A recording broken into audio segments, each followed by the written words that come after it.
अब हम आगे पढ़ेंगे मुख्य गुहा। मुख्य गुहा क्या होती है? Buccal cavity. बक्कल जो कैविटी होती है इसकी मुख्य बातों पर ही हम फोकस करेंगे, बाकी जो एग्जाम की दृष्टि से होती है उन्हीं पर हम फोकस करेंगे, बाकी जो अनइम्पोर्टेंट चीज़ें उनके ऊपर फोकस नहीं करेंगे। मुख्य गुहा की जो मुख्य गुहा के अंदर दो मुख्य चीज़ें पाई जाती है। एक तो इसमें दांत युक्त जबड़ों की बात करेंगे, दांत युक्त जबड़ों की बात करेंगे, और हम इसमें बात करेंगे जीभ की। किसकी बात करेंगे? जीभ की।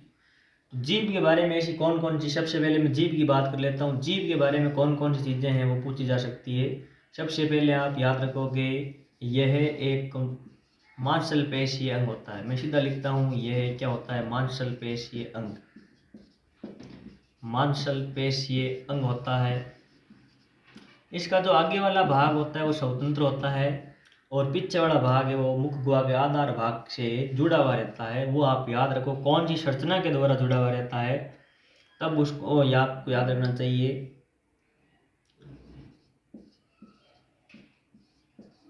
उसका नाम होता है फ्रेनुलम लिंगवी, या कभी कभी इस नाम को इस प्रकार भी लिखा जाता है, वो एक ही चीज है, फ्रेनुलम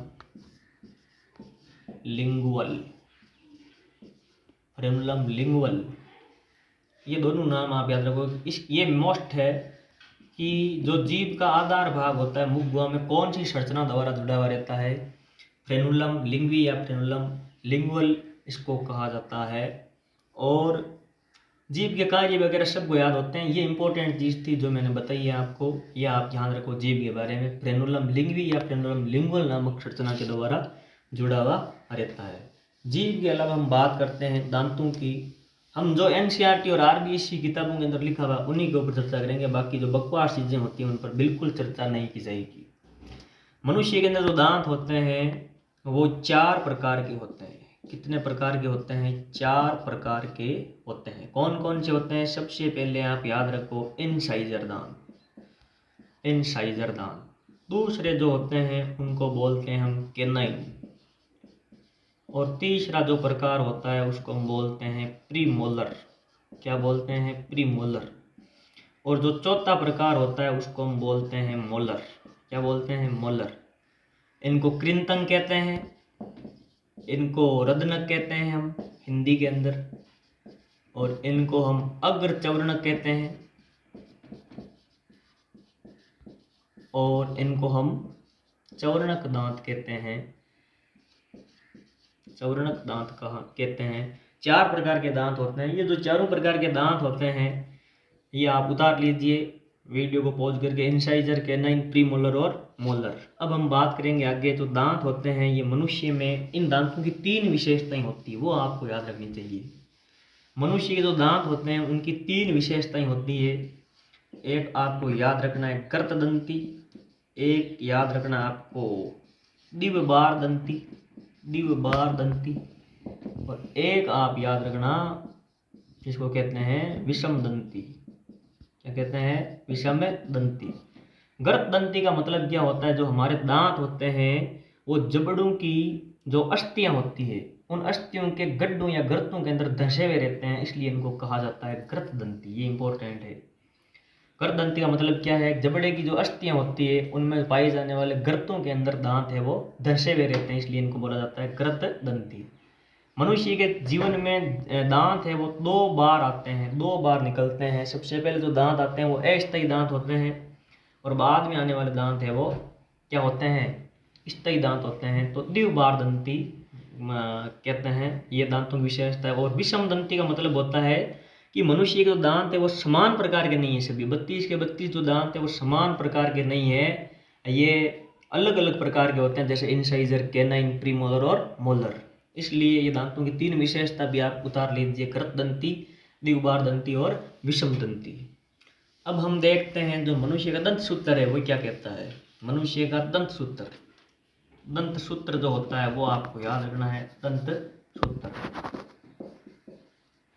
मनुष्य का जो दंत सूत्र है वो है, आप याद रखो, इंसाइजर, कैनाइन, प्रीमोलर और मोलर। इनमें याद रखो आप 21, फिर को आप 23, फिर रखो आप 21, फिर रखो आप 23, यहाँ बट्टा का चिन्ह लगाइए और गुणा कितने से कर दीजिए, 2 से बराबर कर दीजिए कितने, 32। यानी कि मनुष्य का जो मनुष्य के दोनों जबड़ों के अंदर जो इनसाइजर दांत होते हैं, इस 2 को इस 2 से हम गुणा करने पर यहाँ 4 प्राप्त होगा। 4 और 4 इसको भी 2 से गुणा करेंगे, कितने हो जाएंगे, 8। तो यहाँ पर इनसाइजर दांतों की संख्या होती है 8।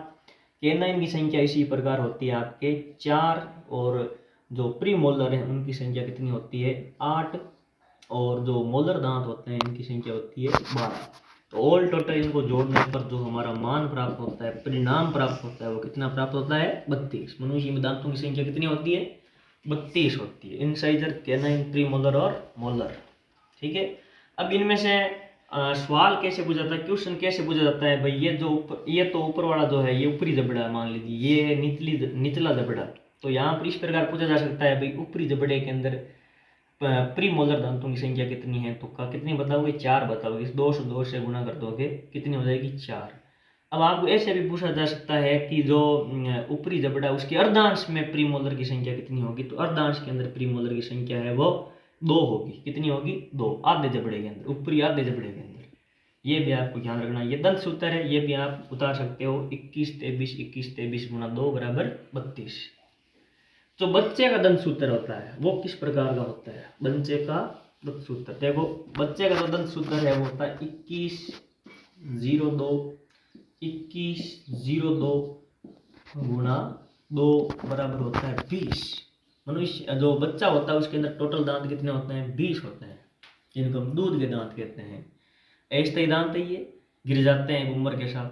21/02 यहाँ पर देखो, ये इनसाइजर है, ये कैनाइन, ये प्री मोलर और ये मोलर को दर्शा रहे हैं। तो यहाँ पर देखिए आप, प्री मोलर है वो बच्चे के अंदर नहीं पाए जाते हैं, अगर चवरण जो दांत है वो नहीं पाए जाते हैं। और यहाँ पर एक देखो, वहां पर 3 थे, वयस्क मनुष्य का जो दंत सूत्र था उसमें 3 आ रहे थे यहाँ पर, परंतु यहाँ पर जो थर्ड मोलर दांत होता है, थर्ड जो मोलर दांत होता है उसका अभाव है बच्चे के अंदर।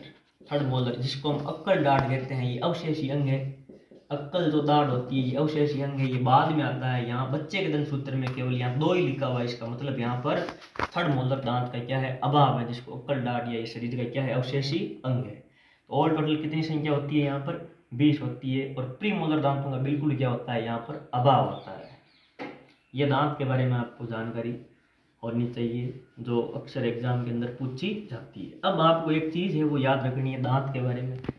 यहाँ पर सीधी सीधी बातें की जा रही है, नो बकवास, सीधी। यहाँ पर बिल्कुल सीधी बात हो रही है। जैसे ये दांत है, तो इस दांत के अंदर जो ऊपर वाला भाग होता है, दांत के ऊपर जो ऊपर वाला भाग होता है उसको ध्यान रखना। सफ़ेद रंग का चमकीला भाग होता है, सफ़ेद चमकीला भाग होता है, और इसको आप याद रखोगे। ये क्या चीज़ होती है, इसको बोलते हैं इन्नेमल।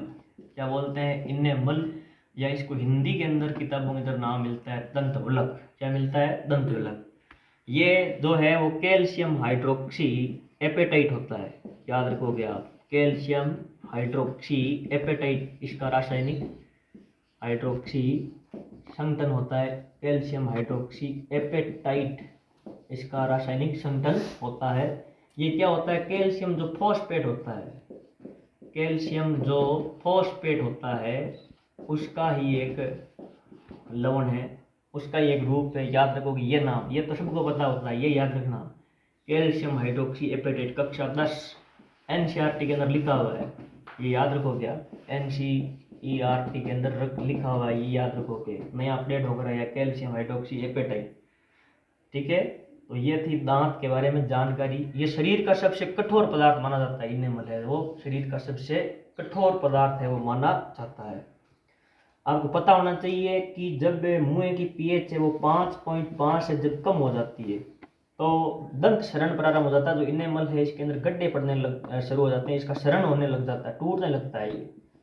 और इसके लिए इलाज के लिए डॉक्टर के पास जाते हैं, तो डॉक्टर है वो सारी टूथपेस्ट इस्तेमाल करने की सलाह देता है, जिसके कारण मुंह का पीएच नियंत्रित होकर इसमें जो शरण हो रहा था वो रुक जाता है। ये आपको दांत के बारे में जानकारी होनी चाहिए।